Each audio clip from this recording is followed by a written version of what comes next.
자, 이번 트럼프 뉴욕 법정 케이스는 거의 트럼프가 승리할 것으로 확실시 되고 있어요. 일단 배심원들이 공정하다면. 또 오늘 배심원들이 서로 이렇게 쳐다보면서 야 이상한데? 이거? 이랬대요. 그 정도로 트럼프한테 지금 승세가 굳혀지는 모양새인데 마이클 코언이 왜냐면은 본헤드 짓을 한 것으로 드러났거든요. 자, 데일리 메일이 이렇게 보도했습니다. Is this a moment that will acquit Trump? 트럼프 무죄 되는 순간인가? 스토미 다니엘스 그 입막음 돈 이거 크로스 익자미네이션을 했는데 거기서 완전히 마이클 코엔 변호사가 가루가 되도록 까였다는 겁니다. 마이클 코엔이 스토미 다니엘스한테 13만 달러 이제 입막음 돈을 건넸다고 그랬는데 이거 이슈를 놓고 트럼프하고 통화를 했다는 식으로 했다고 얘기를 했는데 그게 이제 거짓말로 드러난 겁니다. 타드 블랭치 트럼프 측 변호사가 이거를 아주 꼬치꼬치 따져가지고 마이클 코언이 거짓말쟁이임을 폭로를 시키는 순간이 오늘 나왔는데요. 그러니까 장난 전화를 누가 걸었다고 그럽니다. 프랭크 컬러.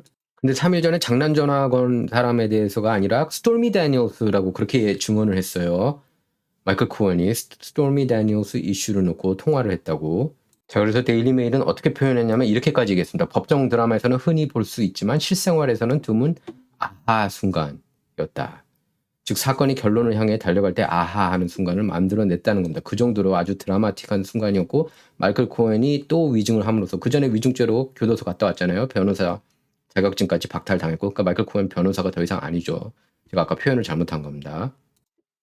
그리고 이렇게 나와 있죠. 또한 이 사건 핵심인 비자금 은닉 계획에 대해 트럼프와 개인적으로 이야기했다는 코엔 증언을 악화시켰습니다. 거짓말한 걸로 폭로가 된 거예요. 트럼프한테 직접 스토미 다니엘스한테 13만 불 주려고 한다, 줘야 된다 이런 얘기를 했다고 주장했는데 그게 거짓말로 들통이 난 겁니다. 그럼 케이스 끝난 거 아닙니까? 케이스 끝난 거 아니에요? 딱 얼굴 보시죠. 이 사람 진짜 말하는 거 보면 굉장히 더 바보 같은, 정말 조 바이든보다도 더 바보 같은 그런 느낌을 줍니다. 한번 인터뷰 찾아서 보세요. 마이클 코언이 이게 얘기할 때 얼마나 어눌하게 얘기하는지. 그래서 블란치 변호사가 계속 그 점을 강조한 겁니다. 그 12명의 배심원들한테 이 사람이 마이클 코언이 굉장히 위증을 많이 했다. 거짓말을 그동안에 많이 했다. 그래서 변호사 자격증까지 박탈당했다. 근데 이날도 또 들통이 나버린 거예요. 거짓말하는 모습을. 그 장난 전화를 건 사람도 불과 14살밖에 안 된 꼬맹이였습니다. 그러니까 이 이슈를 놓고 트럼프 측근 키스 실러라고 이렇게 얘기를 했다는 거예요. 스토미 다니엘스에 대해서 얘기를 한 게 아니라. 통화를 이렇게 보면은 8시 2분, 저녁 8시 2분에 이렇게 했는데 96초밖에 통화를 하지도 않았다고 그럽니다. 근데 이 동안에 장난 전화 얘기하고 14살짜리 꼬맹이 장난 전화 얘기하고 스토미 다니엘스 얘기까지 한다? 말이 안 되지 않습니까? 장난 전화 얘기만 하고 끄는 거죠.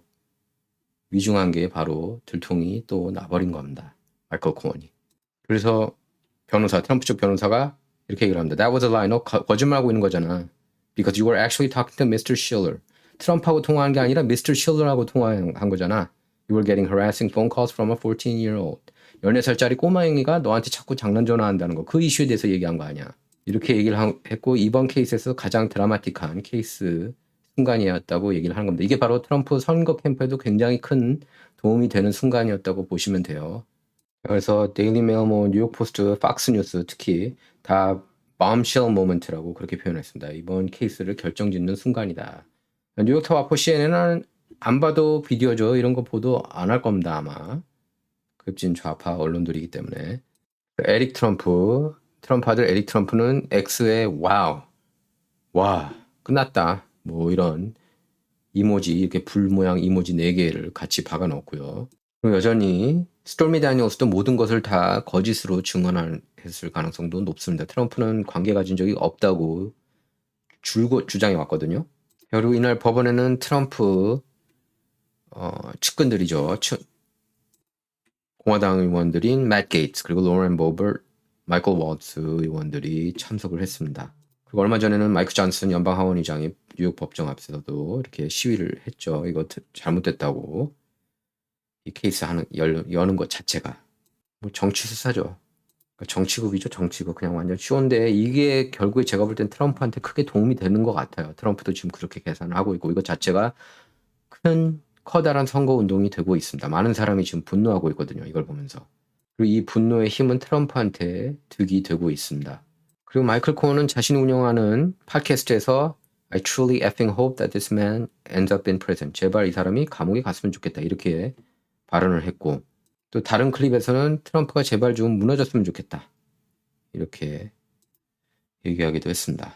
내가 잃어버린 1년, 뭐 자기가 거짓말을 하면서 뭐 잃어버린 1년이라는 표현을 하면 됩니까? 자기가 위증해가지고 교도소 갔다 온 건데 그러면서 자기 가정을 망쳤다. 그러면서 트럼프한테 보복하겠다고 그렇게 선언을 했어요. 또 이렇게 얘기한 것도 법정에서 불리한 거죠. 이러면서 You better believe I want this man to go down. 제발 이 사람이 나는 무너지기를 바란다. 믿어라. 이렇게까지 트럼프를 싫어하는 인물인데 배심원들도 이제 다 잘 알겠죠. 코언이 거짓말쟁이고 이 모든 케이스 자체가 엉터리라는 것을. 딱 얘기를 하죠. 트럼프가 백악관에 들어가고 나서 아무 자리도 안 주니까 삐진 겁니다. 마이클 코언이. 그 얘기를 했어요. 변호사가. 트럼프 측 변호사 블란치가. So the truth is, Mr. Cohen, you really wanted to work in the White House, correct? 진실은 너가 백악관에서 정말 일하고 싶었던 거지? 맞지? 이렇게 물어본 겁니다. 근데 거기에 대해서 그 코언이 아니라고 얘기를 했지만 하지만 이렇게 문자 메시지를 자기 측근들한테 보내면서 뭐라고 보냈냐면 내가 트럼프 수석부 장관이 될 수 있다. 비서실장이 될 수 있다고. Chief of Staff. 비서실장이 될 수 있다. 이런 식으로 자랑을 했었다고 합니다. 그러니까 자기가 선택을 안 받아서 창피했겠죠. 친구들한테. 그렇게 자랑했는데. 트럼프 사람이야 하고 자랑했는데 아무 자리도 못 받아서. 그리고 자기 친구가 내가 만약에 비서실장 되면 너도 한 자리 줄게. 이렇게 어시스턴트 자리 줄게. 이렇게도 얘기를 했었나 봐요. 자, 그리고 조 바이든이 특권을 발동해서 기억력 논란 잠재우려고 하고 있습니다. 예, 바이든 대통령은 자신의 인지 능력 논란에 결정적 불을 붙인 로버트 허 한인 특검이죠. 한인 특검 조사 영상과 오디오를 제출하라는 하원 요구에 대해 대통령 특권을 발동해 거부했습니다. 백악관과 법무부는 공화당이 주도하는 하원에 서한을 보내서 바이든 대통령 특권 행사를 통한 요구 자료에 대한 제출 거부 사실을 고지했는데요. 하원 조사위와 법사위는 바이든에 대한 허 전 특검 조사 당시 영상 그리고 오디오 제출을 거부한 메리 가랜드 법무부 장관을 상대로 의회 모독 결의안을 처리할 예정입니다. 당연히 이렇게 해야죠. 왜 공개 못하는 겁니까? 그렇게 자신이 없어요? 바이든이 그렇게 말도 안 되는 헛소리, 돌대가리 발언들을 한 겁니까? 왜 공개를 못합니까? 갈란드 장관은 바이든에게 보낸 서한에서 해당 녹화본을 제출하는 건 검찰이 향후 수사에서 백악관 당국자들 자발적 협조를 요청할 경우 법 집행에 있어 부정적 영향을 미칠 수 있다는 이유로 대통령 특권 행사를 권고했습니다. 그래서 백악관은 서한에서 법무부 의견에 동조하고 이미 녹취록이 공개된 상황에서 공화당이 녹화본을 요구하는 건 이를 정치적 의도로 악용하려는 것에 다름 아니다. 이렇게 비판했는데요. 네, 이걸 특권 발동하는 거는 굉장히 약한 모습이라고 볼 수가 있겠습니다. 이게 바이든이 기억을 제대로 못하고 있는 게 맞아요. 그래서 허 전 특검은 지난 2월 조사 보고서에서 기밀문서 유출 혐의에 대해서는 불기소 처분을 내리면서도 바이든을 기억력이 나쁜 노인이라고 표현을 했습니다. 그 불법 행위들을 했지만 기억력이 나쁘니까 봐주자 이런 거예요, 솔직히. 그래서 인지 능력에 대한 우려를 증폭시켰습니다. 흑인 유권자들이 정말 이제 트럼프 쪽으로 많이 건너가고 있는 그런 모양새인데 지금 젊은 층뿐만 아니라 라틴계뿐만 아니라 특히 흑인층이 많이 옮기고 이렇게 가고 있다는 게 이제 정말 어마어마한 뉴스예요. 역사상 공화당 역사상 그러니까 1950년대 이후죠. 예, 역사상이라고 좀 그렇고 예전에는 흑인들이 공화당만 찍었으니까요. 과거에는 링컨이 이제 공화당 첫 대통령 아닙니까?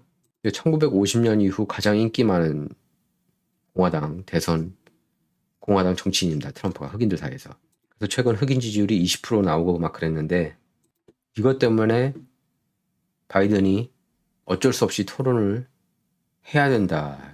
이런 얘기가 민주당 쪽에서 나왔다고 그래요. 그러니까 바이든이 괜히 자신이 있어가지고 갑자기 말빨이 서가지고 트럼프하고 토론하겠다 이런 게 아닙니다. 그리고 트럼프가 바이든을 비판했습니다. 왜냐하면 토론에 RFK 주니어를 끼고 싶어 하는데 바이든이 반대하고 있습니다. 그래서 트럼프가 둘 다 급진 좌파인 건 맞지만 로버트 케네디 주니어는 똑똑하다. 머리가 굉장히 똑똑하고 바이든은 그렇지 못하다고 얘기를 한 거죠. 이렇게 얘기를 했습니다. He's also sharper and far more intelligent than Joe. 조 바이든보다 훨씬 더 샤프하고 똑똑하다. 이렇게 얘기를 했는데 여러분도 다 그 말에 동의하실 거라고 생각을 해요. 진정 이번 시간 여기서 마치도록 하겠습니다. 감사합니다.